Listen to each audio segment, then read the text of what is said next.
साथियों नमस्कार।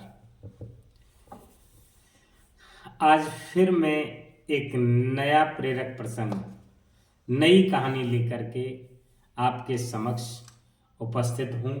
और कहानी का जो शीर्षक है वो है परिश्रम का फल अच्छा होता है। परिश्रम का फल अच्छा होता है। किसी नगर में एक किसान के 4 बेटे थे। किसान बहुत ही मेहनती था। चारों बेटों का पालन पोषण कर रहा था। बच्चे धीरे धीरे बड़े हो गए, लेकिन किसान को चिंता हुई। और किसान को चिंता हुई कि मेरे बेटे कठोर परिश्रम मेरी तरह नहीं करते हैं, ये आलसी हैं, ये ज़्यादा मेहनत नहीं कर पाते हैं, पता नहीं इनके साथ क्या होगा। तो किसान इस चिंता में हर समय रहता था। सुबह शाम मेहनत करता। मेहनत करने के बाद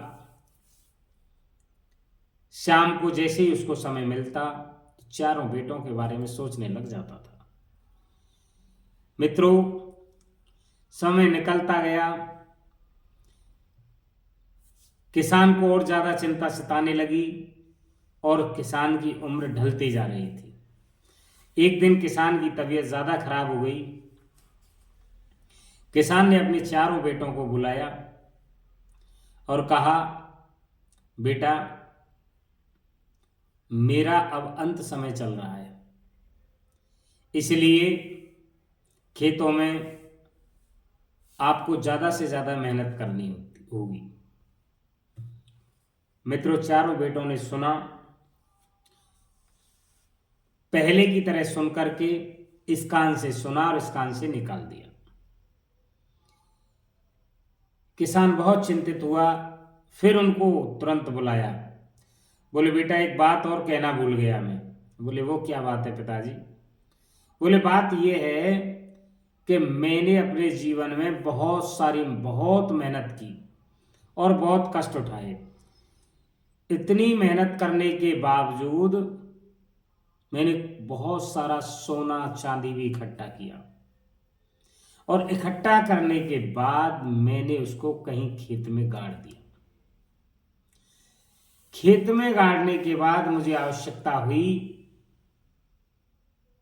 तो मुझे उसका याद नहीं आया कि मैंने वो कौन सी जगह पर गाड़ा है। बेटा, आपको जरूरत पड़े तो आप उस खेत को खोद करके सोना और चांदी आप वहां से निकाल लेना मेरे मरने के बाद। चारों बेटे खुशी के मारे झूम उठे कि पिताजी ने सोने चांदी का गढ़ा हुआ खजाना बता दिया है, अब तो कोई बात ही नहीं है।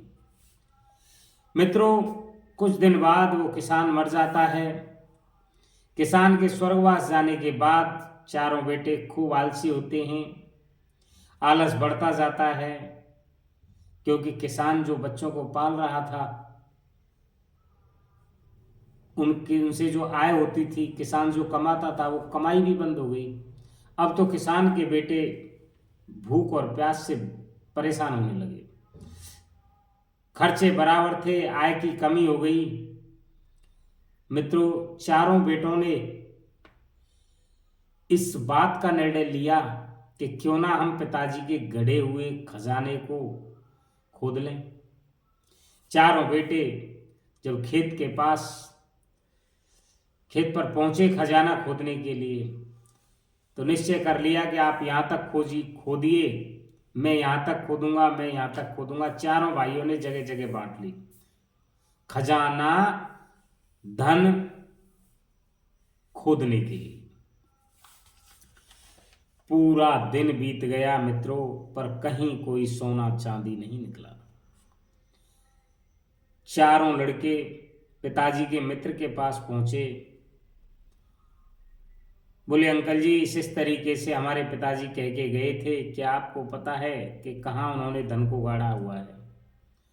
तो उसके मित्र थे, जो पिताजी के मित्र थे, उसने कहा, बेटा आप क्यों परेशान होते हो? खेतों में सोना गाड़ा नहीं जाता, खेतों में तो सोना उगता है। और जब आपने जमीन को खोद ही दिया है, तब उसमें आप बीज डाल दो। जो बीज डालेंगे तो उस बीज से पेड़ बनेगा, पौधा बनेगा, पौधे से बीज बनेगा, और उस बीज को या उस उत्पादन को आप बाजार में लेकर जाएंगे तो उससे हमें रुपया मिलेगा, धन मिलेगा, सोना मिलेगा। इसलिए परेशान मत होइए, कहीं कोई सोना नहीं है, परिश्रम करिए। मित्रों, उन चारों बेटों ने ऐसा ही किया और उस खेत में बीज बिखेर दिया, खेत को बो दिया। बोने के बाद जो फसल पकी, फसल काटी, और काटने के बाद उसको जब बाजार में बेचने गए तो वहां से खूब सारे पैसे मिले बदले में। उनसे उन्होंने अपने बहुत सारी आवश्यकता की चीजें खरीदी।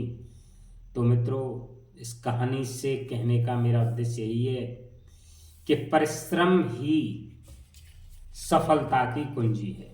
यदि हम परिश्रम नहीं करेंगे तो सफलता नहीं मिलेगी। परिश्रम का फल अच्छा होता है। उन्होंने किसान के बच्चों ने किसान की तरह ही मेहनत की और उनको अच्छा लाभ मिला। आप सभी को एक बार पुनः नमस्कार। कहानी अच्छी लगी हो तो एक बार शेयर जरूर करें।